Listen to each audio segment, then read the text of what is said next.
യേശുവേ നോക്കി ജീവിപ്പാൻ ഇവയെ കാക്ഷിക്കുന്നു ഞാൻ. യേശുവേ നോക്കി ജീവിപ്പാൻ ഇവയെ കാക്ഷിക്കുന്നു ഞാൻ. ഉറപ്പിക്കെന്നെ എൻ നാഥ, നിറയ്ക്ക എന്നെ ശുദ്ധാത്മാ, ക്രിസ്തൻ മഹത്വത്താലെ ഞാൻ മുറ്റും നിറഞ്ഞു ശോഭിപ്പാൻ. ദൈവത്തിൻ്റെ പരിശുദ്ധമേറിയ നാമം വാഴ്ത്തപ്പെടുമാറാകട്ടെ. അനുഗ്രഹമേറിയ നല്ല പ്രഭാതത്തിങ്കിൽ ഇപ്രകാരം നമുക്ക് ഒരുമിച്ച് പ്രഭാത ജാഗരണമായി ഒരുമിച്ച് കടന്നു വരുവാൻ കൃപയൊരുക്കിയ ദൈവത്തെ അതിയായി സ്തുതിക്കുകയാണ്. ഏവർക്കും നല്ലൊരു പ്രഭാതം ആശംസിച്ചു കൊള്ളട്ടെ. ഇന്നത്തെ ചിന്തയ്ക്ക് ആധാരമായ വിഷയം പ്രകൃതി മുഴുവനും ആദാമിനും ഹവ്വയ്ക്കും ഏൽപ്പിക്കപ്പെട്ടിരിക്കുന്ന എന്നൊരു വിഷയത്തെക്കുറിച്ചാണ്. ഉൽപ്പത്തി പുസ്തകം 1-ാം അധ്യായം അതിൻ്റെ 10-ാമത്തെ വാക്യമാണ് ചിന്തയ്ക്ക് ആധാരമായുള്ളതായ വാക്യം. അനന്തരം ദൈവം, നാം നമ്മുടെ സ്വരൂപത്തിൽ മനുഷ്യനെ ഉണ്ടാക്കുക, അവൻ സമുദ്രത്തിലുള്ള മത്സ്യങ്ങളുടെ മേലും ആകാശത്തിലുള്ള പർവ്വജാതിയിന്മേലും മൃഗത്തിന്മേലും സർവ്വഭൂമിയിന്മേലും ഭൂമിയിലിഴയുന്ന എല്ലാ ഇഴജാതിയിന്മേലും വാഴട്ടെ എന്ന് കൽപ്പിച്ചു. ദൈവത്തിന് സ്തോത്രം. ദൈവത്തോട് സത്യസന്ധരായിരുന്നപ്പോൾ നമ്മുടെ ആദിമ മാതാപിതാക്കളായ ആദാമും ഹവ്വയും സകലത്തിനും അവർ ഭൂമിയിലുള്ളതായ സർവ്വ ജീവജാലങ്ങൾക്കും അധിപതിയായിരിക്കാനുള്ളൊരു ഭാഗ്യം ദൈവം നൽകി.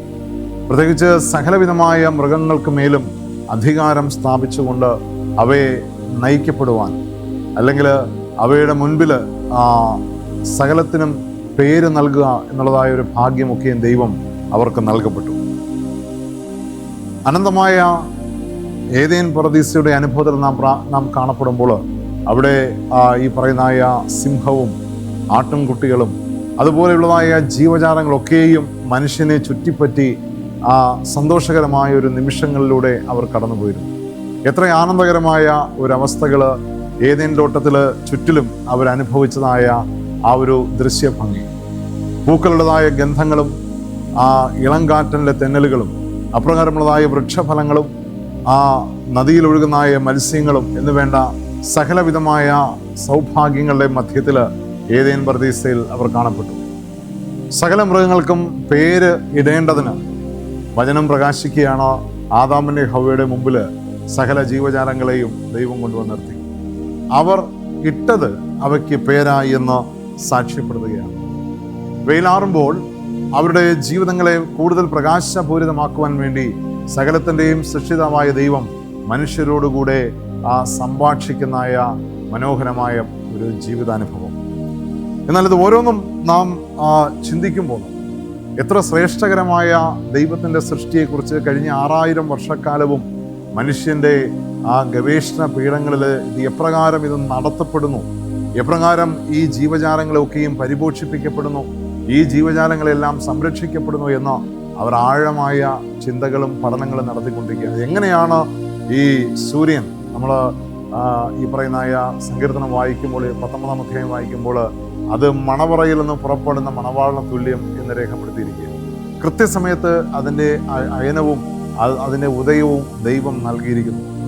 ഭൂമിയെപ്പോലുള്ളതായ ഗോളങ്ങളെ, അനേകായിരം ഗോളങ്ങളെ ഒക്കെയും ഭരിച്ചു വാഴുന്ന ദൈവം എത്ര കൃത്യതയോടുകൂടി അവയൊക്കെയും ദൈവം അതാത് കാലങ്ങളും അതാത് നിയമങ്ങളും ഒക്കെയും നൽകി അവയൊക്കെയും പരിപാലിക്കപ്പെടുന്നതായ ആശയം എത്ര ബൃഹത്തായ ഒരു അനുഭവമാണ്.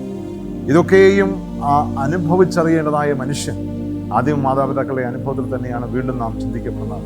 പാപത്തിൻ്റെ അനുഭവത്തിൽ അവർ വീണപ്പോൾ അവർക്കുണ്ടായിരുന്ന ഈ ശ്രേഷ്ഠകരമായ അനുഭവം അവർ നഷ്ടപ്പെട്ടു എന്ന് കാണാൻ സാധിക്കുന്നു.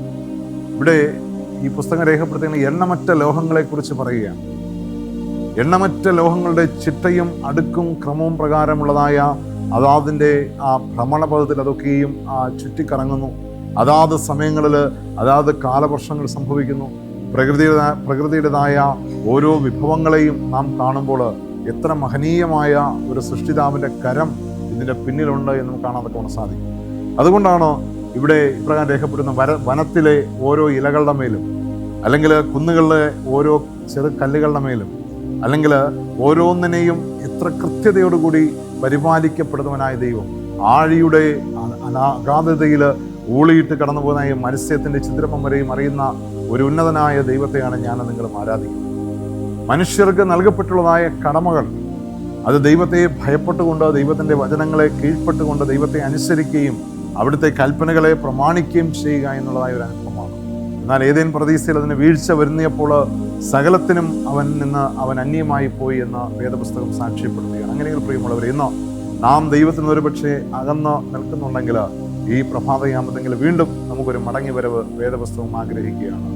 ആ പരിശുദ്ധാത്മാവ് ആഗ്രഹിക്കണം. അങ്ങനെയെങ്കിൽ പ്രത്യാശയുള്ളതായ ഈ ഒരു ദിവസം ദൈവസന്നിധിയിൽ കാണപ്പെടുവാനും കർത്താവിൻ്റെ വചനങ്ങൾക്ക് കീഴ്പ്പെട്ടുകൊണ്ട് അവിടുത്തെ കൽപ്പനകളെ പ്രമാണിക്കുന്നവരെ കാണപ്പെടുവാൻ ദൈവം സകല നന്മകളും നമുക്ക് നൽകട്ടെ എന്ന് ആത്മാർത്ഥമായി പ്രാർത്ഥിച്ചുകൊണ്ട് ഈ പ്രഭാത ജാഗരണത്തിൽ നിന്ന് വിരമിക്കുകയാണ്. നമുക്കൊരു നിമിഷം കണ്ണുകളെ അടച്ച് പ്രാർത്ഥിക്കാം. സ്നേഹവാനായ ഞങ്ങളുടെ നല്ല ദൈവമേ, അനുഗ്രഹമേറിയ നല്ല പ്രഭാതത്തിനായി ഞങ്ങൾ അങ്ങേ സ്തുതിക്കുന്നു.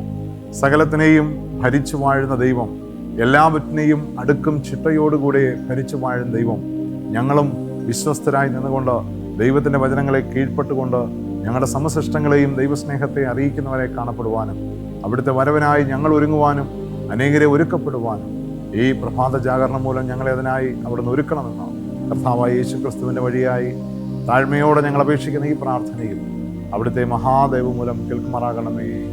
ആമേൻ.